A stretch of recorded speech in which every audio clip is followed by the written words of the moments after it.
Is it needed? Maybe. Is it pertinent? No. Would it be nice? Yeah. But does it make money? No. For route density, what would you do you think I should really stick to those yard signs, or you think I should try? I've never done every door direct mail. I would have your truck in the neighborhood every day. I Yeah. would have yard signs at every entrance. I would do 5 around physically. I'd have the crews when they get to that. When you guys are doing your one-time property cleanups right now, Mhm. hey guys, here's 5 flyers. You hit the 5 surrounding houses, right? I'd be doing that. Mhm. And then I would also do EDDM. Now, the thing with Okay. the EDDM,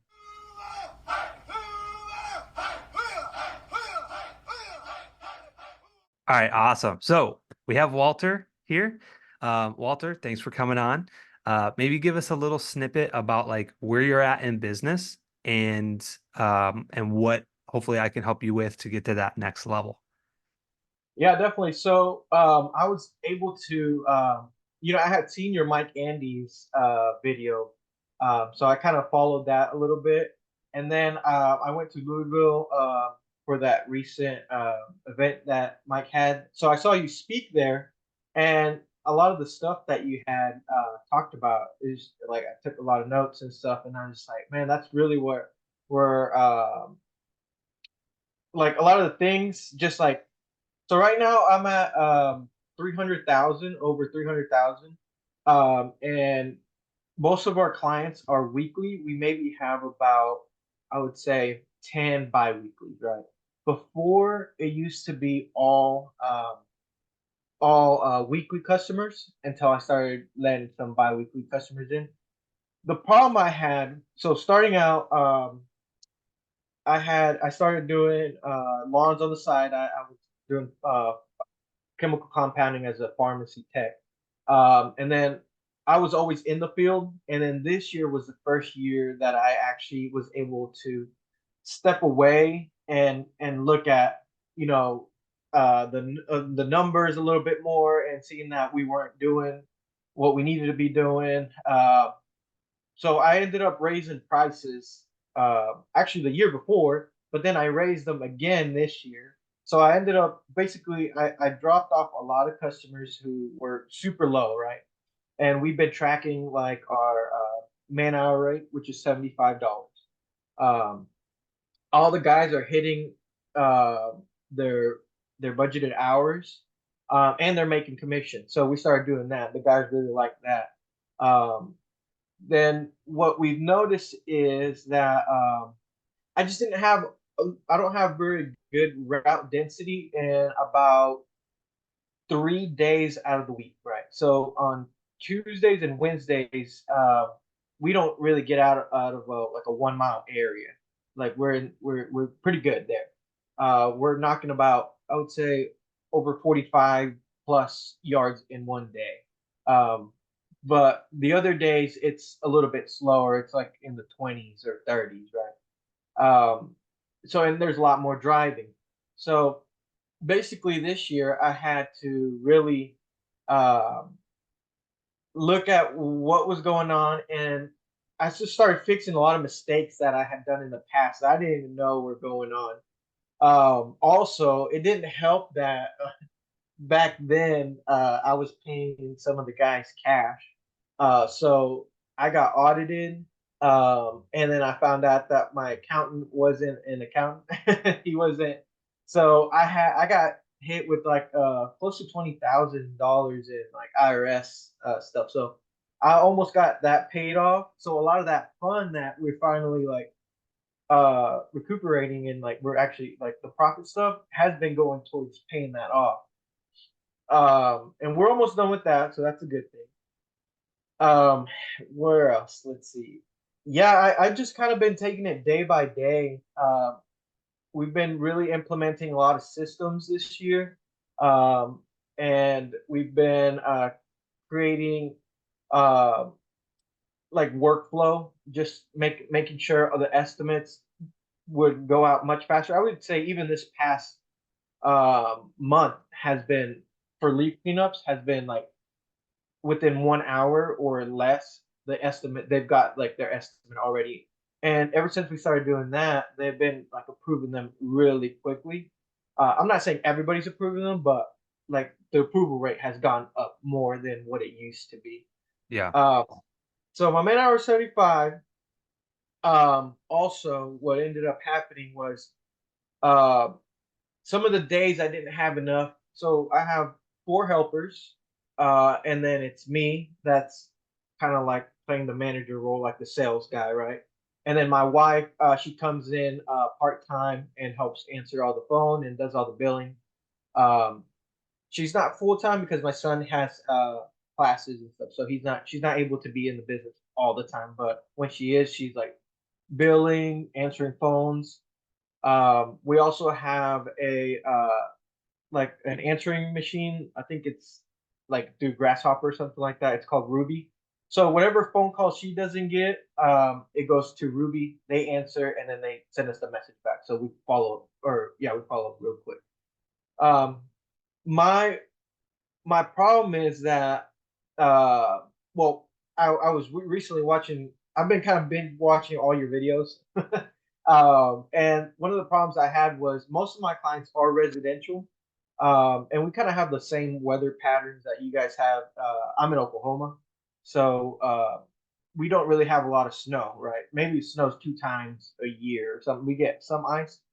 So literally this past week, I implemented that thing that you'd done, where a biweekly schedule, and so we kind of customized it for to say, hey, for us, it's a winter landscape package now, right, or something like that, Yeah. where they're paying for the same amount of time, just how you do. So we got about I would say 10 customers or less that said yeah. But since it's so late in the season, I felt like I should have rolled it out much sooner. But I just literally watched your video like a week ago or 2 weeks ago about that. So I was like, I have to do it now just to keep the guys busy, right? I want to keep them busy. Like right now, they're still getting their 40 hours. But I know it's gonna dry up pretty soon. Um, right now what we're doing for marketing, and we're getting a lot of customers, is I've been ordering yard signs, and then I've been putting them out in the neighborhoods, and we've been getting like constantly new one-time cleanups, which are pretty big.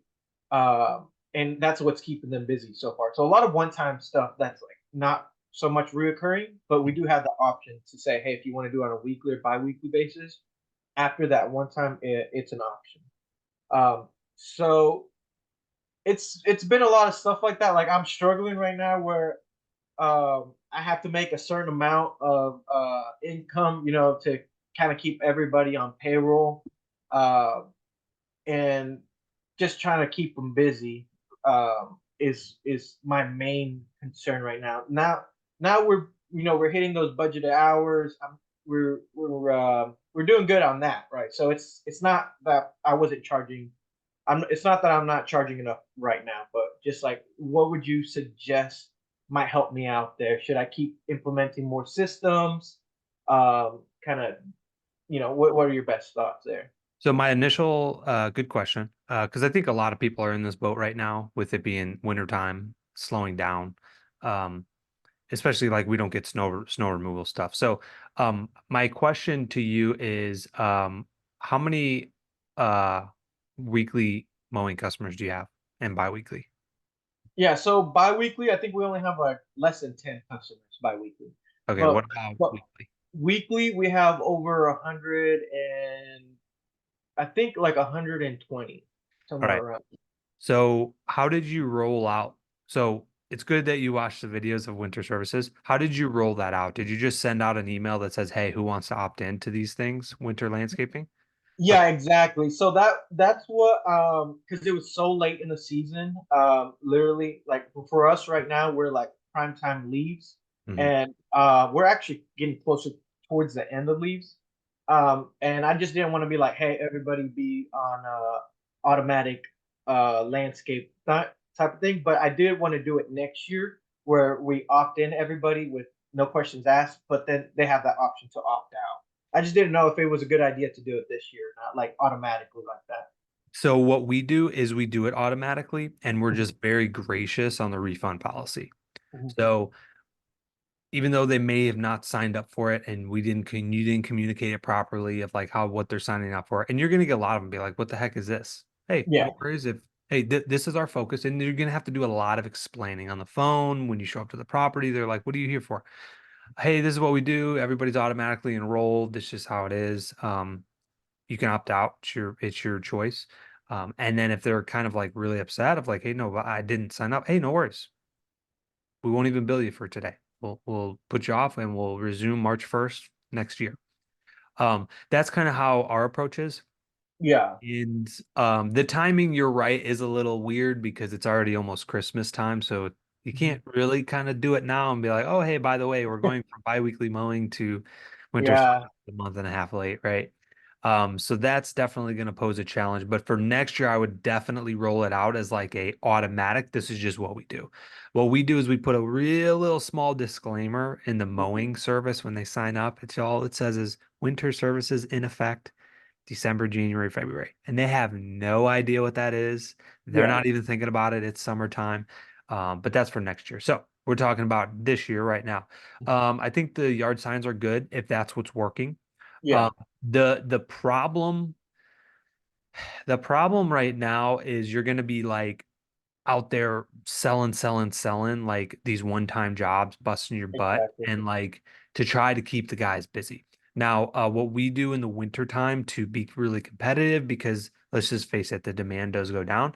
We start to take off some of those disposal fees. We start to take off some of those like other kind of smaller fees that we can be like more competitive. Mhm. I know some people that will actually lower their per man hour rate, but then again, Mhm. it affects the crews. Yeah. So maybe going from 75 to 70. I don't really recommend that. I just cut out like like sometimes I'll like be a little bit more lenient on disposal costs or delivery fees.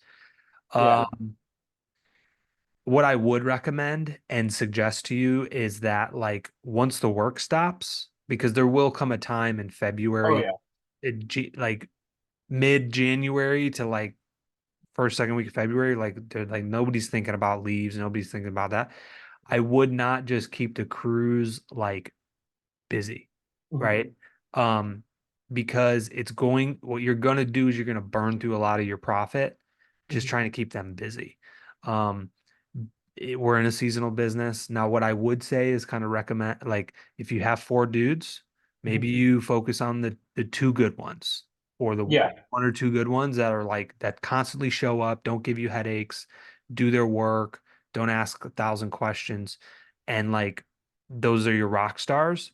Feed them the hours, and then maybe take that fourth string guy or third string and just have pull them aside and say, "Hey, man, these next 6 to 8 weeks are going to be a little slow in February and January, but I can guarantee you a spot come March 1st on the team. And I've got plenty of overtime hours because you and I both know it gets really, really busy. Um, Yeah. this happens every year, even in our business, and we stress about it every year, but we remind ourselves like, hey, we just need to sometimes have that Um, conversation with the team. But yeah, I would say try to take care of like your rock stars, and then if you need to like kind of cut some hours back, um, then that's just kind of what it is, you know. Uh, yeah. So right now, I did have that meeting with them. I kind of have that meeting with them like almost every week, just letting them know, hey, this is you guys get your hours in as much as you can, and I'm really working hard to pump more work into the business while I can. So you guys take advantage of that because the ones that so last year it was two of them with me, and they know how it is, right? But the two new guys they don't really know how it is in the winter. So they for sure like last year's December, like we would have been done. Like I wasn't even like actively looking for customers, but this year I have, and we've already doubled the amount that we've made from last year's December to this year's December, just because I've been really pumping out like these yard signs and stuff like that. I just didn't know if I should start putting out door hangers also for leaves and stuff like that. It's just so tricky, right? I get mixed results. Just being honest, I'll tell you what we do is we pump all of our marketing dollars out in the springtime. That's where you get the Oh, best bang for your buck. That's where I yeah, want to put all, if I've got $10,000 to spend in marketing, that's where I want all of it to go because that's where I'm going to get the greatest return. We've bought flyers before. I've got a buddy actually, Caleb, who is doing a test theory right now. who's actually putting out leaf cleanup signs. And Mhm. again, he's getting kind of mixed results to my understanding. Yeah. Um, it's just the demand goes down. There are sales to be made out there, but it's just not like the busy season and the growing season, you know? Here's two things that I would definitely recommend if you're not doing already. Do you have what CRM are you on? So that's one of the things I want to talk to you about, Yard Book, and we weren't utilizing everything that it had to offer until literally this year. Okay. I don't know if Yardbook has this ability, but you can do it. I'm sure you can just send a mass email out. What we do is they're called one-click estimates. So Mhm. basically, Mike talks a lot about this. We upsell one service. So right now it would be leaf cleanups Yeah, or bush and bed services because a lot of people are coming out for Christmas and hosting, right? yeah, So you want to make sure that the front yard's looking good. You can do you, but you want to just focus on one thing. So we just sent a one-click estimate out last week, and we got 15 estimates in the queue this week. Now, granted, we have like 3,000 people in the debate in the database, yeah. so we just send out one email. They click a link, but if Yardbook doesn't have that, you can just say, "Hey, look, right now we're doing leaf cleanups. All you Mhm. have to do is respond with yes in all caps, and we will come out and give you a free quote within 48 hours." And so you can do that, and then you'll get people that respond with yes. That was number one. Number two, I would focus because that's free, right? Yeah, yeah. So And it's I've been doing that. okay, Actually, I started doing that, and I've been upselling a lot more work because of that. And I started using Mailchimp because allows me to put a image with a text message nice. through an SMS. But I'm switching over to Slide Broadcast and Slide Text because that allows me to send out a video with the text message instead of when Yardbook when I tried it with Yardbook, it was only letting me just text, and it's kind of dry. So whenever they see some like before and after picture with like the message, I had a way better response rate using Mailchimp the texting instead of just using words. But That's yeah, awesome. I find that. The other thing, I like to focus on the free marketing these days because again, when you spend money on flyers and even like what we have found, we get mixed results when we do yard signs. We just bought 100 yard signs. We're doing like a test batch, which isn't even that much, but like yeah, we're not. I think we put out a few signs yesterday or last week and today, and we still haven't got a call yet. So like again, we get like mixed results. Mhm. I would say that your crews are also your biggest advantage. So when they go out and are doing services, Mhm. um, what I would say is, I know it might be a little weird right now because they are doing one-time jobs, but Yeah, like for us, like we do weed control and then we also sometimes will do monthly mowing. When the crews are on the property, like we tell them, hey guys, we're slow for work. So when you get there, don't just mow the lawn and leave. Like actually be like, look at the property. We need yeah, work. Can they use mulch? Oh, they can? Okay, let me put it in the note. Recommend mulch job. And so okay, like they're all on the same page, guys. We need work. So yeah, don't just show up to the property and do the work. Actually think like a leader. Take a yeah, step, take 5 seconds, look at the property. Oh, does it need its tree trim? Does it need bush trimming, mulch? All right, put those three items in there, and then we'll go up and upsell the customer and create more work for everybody. And okay, that's another free avenue. So that yeah, way you can, hopefully have and it's up to them, right? Like if they yeah, don't want to exactly. put a lot of notes in there or they don't want to, then you know what? You may have to cut back hours on the fourth and third string person in the coming weeks.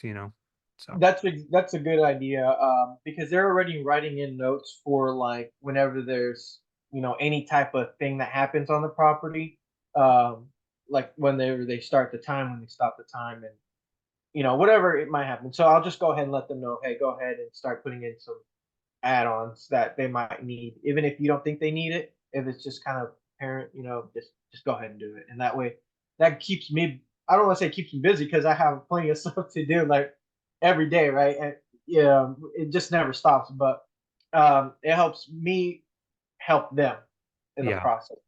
So yeah. I'll keep doing that. And that's the biggest thing too, is like that that's pushing production, right? Mhm. Like that's pushing dot like I could have them go out in the garage and build a shelf for the Yeah, crop, but it's Yeah, not, is it needed? Maybe. Is it pertinent? No. Would it be nice? Yeah. But does it make money? No. And exactly. so like that's the thing is you don't, we've done it before Mhm. and we do it every year for about a week or two, 2 weeks max. We put them on odd end jobs. We clean Mhm. up the property, we trim our own trees. We have them build shelves. And then after that, once I get that payroll bill Yeah. and I look at that, I'm like, all Oh, right, I guys, know. we're either making money or you guys are going home early. And we're Exactly. just all on the same page that the next 8 weeks are going to be a little slow, you know? Perfect. So I need a well, they already know that about I have them do the same thing sometimes whenever they're here. Like the yard signs, they all like so what I do is I get the 18 by 24 and I cut them in half. So I have the same design and I build it above and below and then cut it in half. So now we have two signs for one, and then they put the stakes, the metal, the stakes on them. So that keeps them busy for like a couple hours if they finish somewhat early, and Yep. then or like another day, let's say they finish a little bit early for 2 3 hours.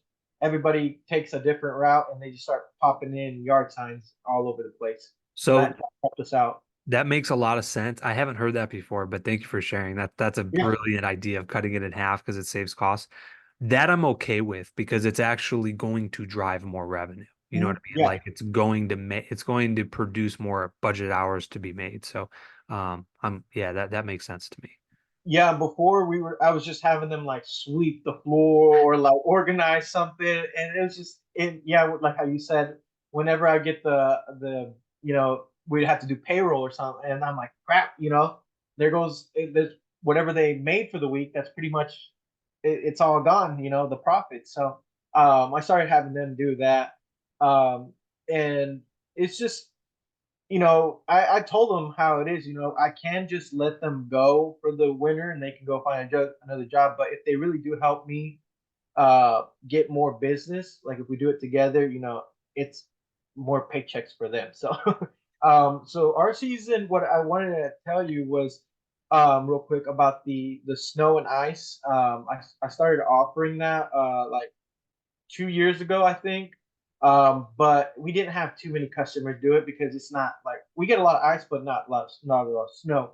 So what I'm doing now is I'm doing the winter and ice package where by the size of the driveway, we'd go out there unlimited times and we put ice melt down or just kind of keep it clean for them. So that's another way I was thinking about having some winter income, but drastically reducing the cost because it was pretty high that I was charging, and it just didn't make sense for what I was wanting to charge. Yeah, absolutely. Yeah. And it's good. Like you're getting creative with it and that's what you have to definitely do, to keep the crews busy. So that's Yeah, awesome. yeah. Do you have anything that you might want to add or? Oh, one of the things I forgot to tell you is one of the things that kind of held me back was one, I had too many services. I started doing outdoor living stuff like pergolas and concrete and stuff like that. So I was just doing too many things, like where all that relied a lot of my attention. And like I was designing all that. I learned how to design it, how to build it, and everything. And then the guys were just all over the place, right? So they just didn't never really knew what was happening that week or that day, and it was just kind of constant stress of doing that. So that's why this year, well, this fall, I decided no more of that, and we're not doing that next year. I'll just sub it out or something if somebody wants that, because I know guys that can do that. And then also Christmas lights, we were doing Christmas lights, but we're not doing as many as other companies because we're wanting to make a profit, right? We're in this to make a profit, and compared to what other people were charging, we're like 3 times as much as them, and it just didn't make any sense to even do that. So that's why I started focusing on getting the signs out and just doing leaves only, and that's what's been keeping us really busy and hitting those numbers that we need to hit. So I Yeah. just didn't know if I'm on the right track or not on the right track. So I definitely think you are cutting out services is a good thing. There's a balance to it though, right? Like you got to make enough money to pay the bills, Mhm. But at the same time, like, yeah, you don't want to be doing everything and be the jack of all trades, you know. Yeah, What we used to do it all basically: sod, tree trimming, bush yeah. trimming, bed maintenance, I mean, mowing, weed control, I mean, you name it. Um, and we just recently, actually last year, we shifted to basically there's five core services that we do. Uh, bush and bed service, mowing, weed control, mulch, and then I think, like, yeah, leaf cleanups, which is only like a portion of the year anyway. Mhm. But we call it basically simple services. And Yeah. I will tell, we got rid of installations. We don't install plants. We don't install trees. We don't deal with any of that. We Wow. don't do sod. We don't do tree trimming. And Yeah. dude, it has revolutionized our business. We did take a pay cut. Yeah. So last year we did, I think, 630,000. This Mhm. year we're on pace to do about 540 at our main Okay. location. Um, Yeah. which is honestly okay, But a because lot of it was materials, right? Like that you had to buy materials for other stuff. yeah, that's all that $30,000 worth of sod, a lot of Yeah. trees, and like, I would take 540K in Mhm. this business over Yeah. last year's business, because last year I was running around like a chicken with my head cut off. Exactly. That's how I felt. That's how I felt last year. And I'm like, this year it's been kind of like re recovering, right? Fixing all my mistakes. And it sucks, but I mean, at least I'm getting kind of control of what it needs to be. And that's basically what your services are, is what my services are starting to be. And we just want to make it super simple where my wife can give an estimate out right over the phone. And that's what she does. She measures property, gives a price over the phone. We've been locking people in much quicker, and it's I've seen results. Also, one of the things I had commented on your video, I think you guys talked with forgot was it Yard Dogs Yep, James. about answering like AI answering or something like that. Mm. Um, I have this year what really helped me get customers because I had a lot of people that didn't want to call in; they would just text, right? Um, so I had this program called LawnBot by Workwave, and on my website, and the customer can go in there, and if they type in the zip code and we service that zip code, they can get a basically it's an automated message and everything, like it's a bot talking to them, thinking that's a real person, and they measure their property and they sign up on there without, and they put a card on file on there. So then all we do is just transfer their information. We got a lot of clients, a lot of weekly clients from that. Really So yeah, that's something that I don't know if you're wanting to do that. I think you said something about doing something on your website where they can just sign up, and less like people in the office trying to do stuff like that. So that's yeah, what really helps out too. yeah, we're looking at into deep lawn. Oh, Um, okay. so really the whole process would be that a customer could go to the website, go Mhm. through, like you said, put their zip code, get all that stuff, and then be able to literally check out, Mhm. pay for their services, and then we get an Yeah, email that says John Smith signed up, put yeah, up on Tuesday's mow route, yeah, that would be kind of the ideal. But that's interesting. I'll definitely look into it's called LawnBot. yeah. Lombot by Workwave, and I think I pay around $200 a month, but it's worth it because our minimum price for a weekly cut is $45. So even if I just get one customer, a month or something like that, Yeah. it it pays for itself for that month, right? Well, kind Yeah. of close enough. But we've also got several leaf cleanups from there, um, from that job because we price them out for the time that we spend on the property, Hmm. with a minimum of 225. So we've gotten several customers from there because they went in and they just well on the leaf one it's a little bit tricky because you have to measure your property and they do it by the square footage and then they spits out a price, right? But on the leaf one, we just say, hey, it doesn't matter how big your yard is, it's however long we spend on the property, and that's how much you clock in, you clock out, and that's how much you're gonna get charged. And if they put their card information, then they accepted that. That was the thing. That Yeah. was one of the things that we talked about with, or I talked with one of the reps from LawnBot because they're like, no, it has to be by the square footage of everything. And I was like, it doesn't have to. Like, just work with me. Trust me. I think I know what can really help us out, get more customers. and they did that for me, and it works. So now I know that, hey, people are willing to do it by the time rate and not just by the square footage of whatever service you're doing, Yeah. whether it's mowing or weed control or leaves or anything like that. Yeah. That's literally how we built our business the first 2 years. Out of Really? okay, we just charge 70 an hour, so however long it takes, we're professionals, so we're pretty quick, Yeah. that's what we used to tell them, And but that was the toughest part. I wasn't charging enough. If I would say, oh, it's $45 for that yard, and then the guys would go and the yard would be super tall, we would lose every. They would spend like 1 or 2 hours there, and I'd be like, well, just charge them the 45. I can't go back on. And this year we changed that, and the guys love it. They're like, they know they can finally do their job how it needs to be done, and don't feel rushed, and know that we're not losing money. yeah, Uh, so that's awesome, man. yeah, That's awesome. But I've got like a couple more minutes left before this thing yeah, cuts off because I got the free version. But oh um, yeah. is there anything else that maybe you had questions on or anything I can help you with? Um, for route density, what would you do you think I should really stick to those yard signs, or you think I should try? I've never done every door direct mail. So do you think I should just, whether it's with what's that radius bomb, where I just go in and throw out the mailers next to my customers, or do you think I should just blank it out with the EDDM? I would do it all. Try it all. I would have your truck in the neighborhood every day of the week if possible, or whatever on Tuesdays, right? Mhm. I Yeah. would have yard signs at every entrance. I would do 5 around physically. I'd have the crews when they get to that when you guys are doing your one-time property cleanups right now. Hmm. Hey guys, here's 5 flyers. You hit the 5 surrounding houses, right? I'd be doing that. Hmm. And then I would also do EDDM. Now, the thing with Okay. the EDDM, I'm gonna make it very clear. You got to do it at the right time. If you don't do Yeah. it at the right time, it doesn't work. And Yeah. right now is not the right time. No. Spring rush is the right time. Do Okay. it like a week before, and then all the 8 weeks of the spring rush when the grass is coming out of dormancy, that is when you're gonna get the best bang for the buck.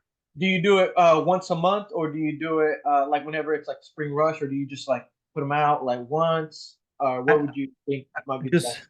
yeah, for us, we just do it one time in the spring. Okay. You can maybe do it twice within like a 1 month period, but really Mhm. the gold rush is what you want to focus on.